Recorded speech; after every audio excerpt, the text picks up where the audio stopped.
నాగేశ్వరరావు గారిని మనల్ని ఉద్దేశించి మాట్లాడాల్సి కోరుతున్నాం.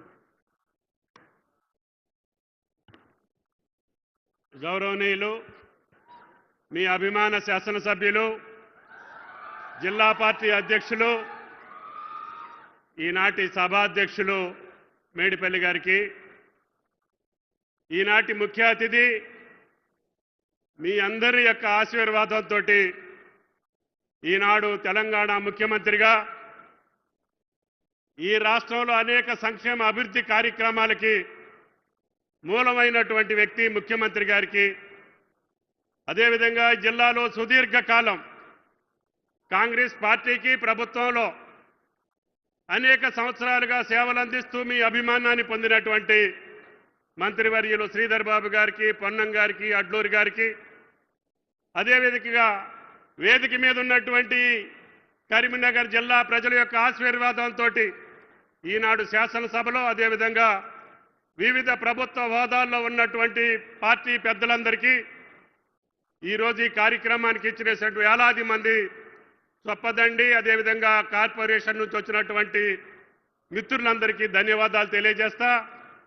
ఈనాడు అనేక అభివృద్ధి కార్యక్రమాల కోసం మేడిపల్లి గారి యొక్క ఆహ్వానం మేరకి ఆయన గారు ఇచ్చినటువంటి ఇంటిగ్రేటెడ్ స్కూల్ కావచ్చు, డిగ్రీ కాలేజీ కావచ్చు, అదేవిధంగా మహిళలకి సోలార్ విద్యుత్ కావచ్చు, అనేక పథకాలకి శంకుస్థాపన చేయడానికి ఇచ్చేసినటువంటి మన గౌరవ ముఖ్యమంత్రి రేవంత్ రెడ్డి గారు, ఆయన గారికి అసాధ్యమనే అట్ని సుసాధ్యం చేయటమే ఆయన లక్ష్యంగా సామాన్యుడైనటువంటి రేవంత్ రెడ్డి గారిని, మామూలు మనిషి అయినటువంటి రేవంత్ రెడ్డి గారిని ముఖ్యమంత్రి చేసినటువంటి తెలంగాణ ప్రజల యొక్క రుణాలు తీర్చుకోవటం కోసం, వాళ్ళ ఆశలు నెరవేర్చడం కోసం, వాళ్ళ అవసరాలు తీర్చడం కోసం కాంగ్రెస్ పార్టీ ప్రతినిధిగా సోనియా గాంధీ గారు పంపిస్తే మీరు ఆశీర్వదిస్తే ఈనాడు ముఖ్యమంత్రిగా సుదీర్ఘకాలం ఈ తెలంగాణ రాష్ట్రాన్ని పట్టి పీడిస్తున్నటువంటి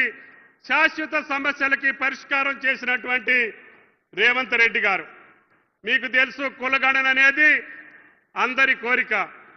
ఈ యొక్క జాతికి ఏ కులం ఎంతమంది ఉంటే వాళ్ళకి అన్ని అవకాశాలు రావాలి, సామాజిక పరంగా, రాజ్యాంగ పరంగా, ఉద్యోగ పరంగా జీవితాల్లో వెలుగులు నింపాలి అని రాహుల్ గాంధీ గారి యొక్క కోరిక మేరకి, కాంగ్రెస్ పార్టీ నిర్ణయం మేరకి గుండె ధైర్యంతో భారతదేశంలో కులగణన చేసినటువంటి ఏకైక ముఖ్యమంత్రి రేవంత్ రెడ్డి గారు అని చెప్పి మీకు ఈ సందర్భంగా మనం చేస్తున్నాం.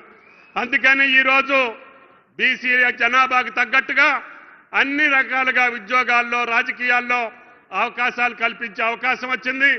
మన రాష్ట్రాన్ని చూసి భారతదేశం కూడా, భారత ప్రభుత్వం తల వంచి ఈనాడు కులగణనకి సిద్ధమైంది అని చెప్పి మీకు ఈ సందర్భంగా మనం చేస్తున్నాం.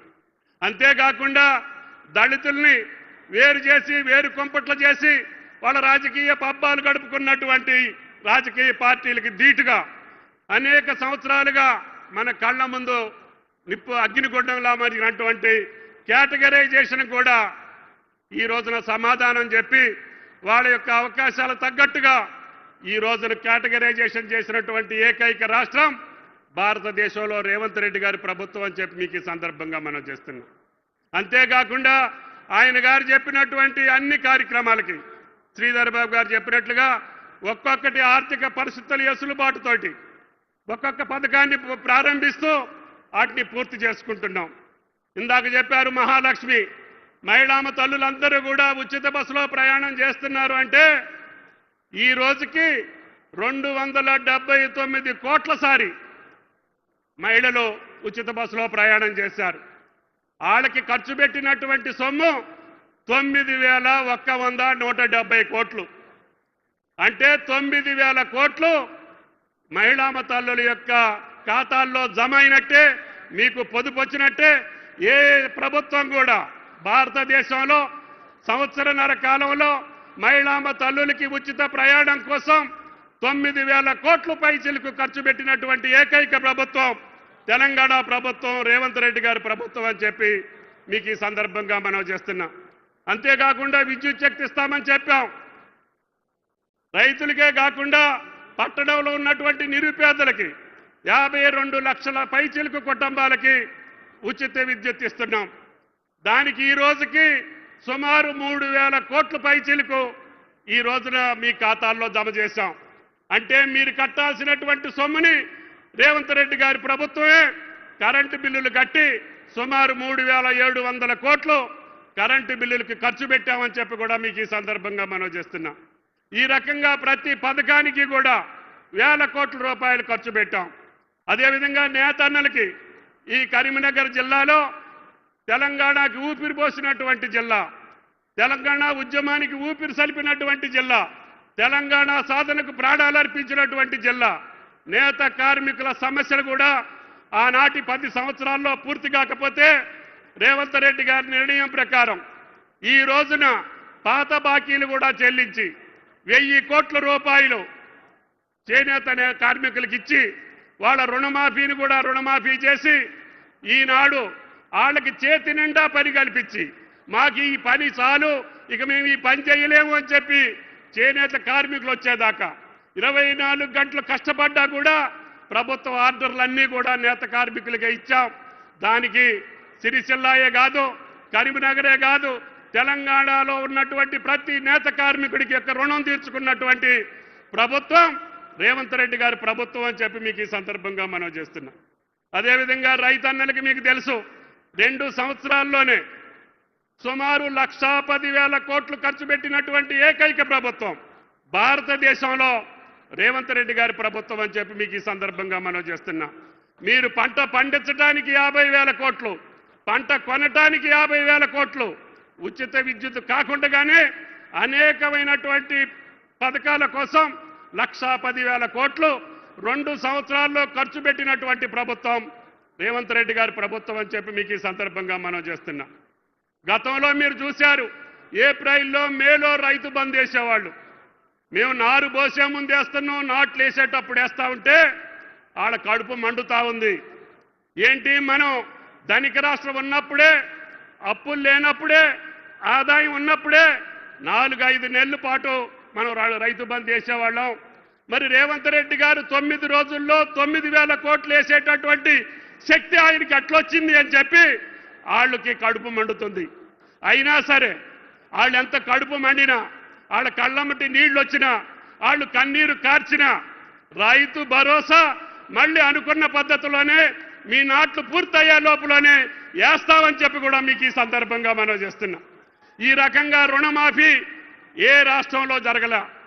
2 లక్షల రూపాయలు బ్యాంకులు ఇచ్చినటువంటి అన్ని ఖాతాలకి 21,000 కోట్లు మీ ఖాతాలో జమ చేసి రైతుల్ని రుణ విముక్తులను చేసినటువంటి ఘనత రేవంత్ రెడ్డి గారి ప్రభుత్వానికి దక్కింది. అందుకనే అసాధ్యమైనటువంటి పనులన్నింటినీ కూడా సుసాధ్యం చేసేటటువంటి శక్తి తెలంగాణ ప్రజలు ఈ ప్రభుత్వానికి ఇచ్చారు, రేవంత్ రెడ్డి గారికి ఇచ్చారు. గతంలో జరిగినటువంటి ఎన్నికల్లో అధికారంలోకి తీసుకొచ్చారు. పార్లమెంట్లో 8 సీట్లతోటి మమ్మల్ని సంతృప్తి పరచాలని చూశారు. తర్వాత జరిగినటువంటి ఉప ఎన్నికల్లో గెలిపించారు. అదేవిధంగా పంచాయతీ ఎన్నికల్లో పెద్ద మెజారిటీతోటి మన అభ్యర్థులు గెలిపించుకున్నాం. అదేవిధంగా ఈనాడు జరిగేటటువంటి మున్సిపల్ ఎన్నికల్లో కూడా కార్పొరేషన్ కావచ్చు, మున్సిపాలిటీ కావచ్చు, మీరు పెద్ద ఎత్తున రాష్ట్ర ప్రజలు ఆశీర్వదించండి. మీ పట్టణ ప్రాంతాలను కూడా శాశ్వతమైనటువంటి పథకాలన్నిటికీ రూపకల్పన చేసి మీ కరీంనగరే కావచ్చు, చొప్పదండే కావచ్చు, తెలంగాణ యావత్తు మీకున్నటువంటి పెండింగ్ సమస్యలు, కరీంనగర్లో కేబుల్ బ్రిడ్జ్ అన్నారు, రివర్ ఫ్రంట్ అన్నారు, డ్రైనేజీ అన్నారు, రింగ్ రోడ్ అన్నారు, అన్నీ అసంతృప్తిగా ఉన్నాయి. వాటినన్నింటినీ కూడా త్వరలోనే ముఖ్యమంత్రి గారి సమక్షంలోనే జిల్లా సమావేశం ఏర్పాటు చేసి అత్యవసరమైనటువంటి శాశ్వత పథకాలకి సమాధానం చెప్పి వాటికి నిధులు ఇచ్చి పనులు పూర్తి చేసి ఈ ఉమ్మడి కరీంనగర్ జిల్లాకు సంబంధించినటువంటి నీటిపారుదల, రవాణా, మిగిలినటువంటి కార్యక్రమాల అభివృద్ధి కార్యక్రమాల్లో భాగం పంచుకునే అవకాశం ఇచ్చినటువంటి ముఖ్యమంత్రి గారికి, జిల్లా ప్రజాప్రతినిధులకి ధన్యవాదాలు తెలియజేస్తా. సెలవు. Thank you.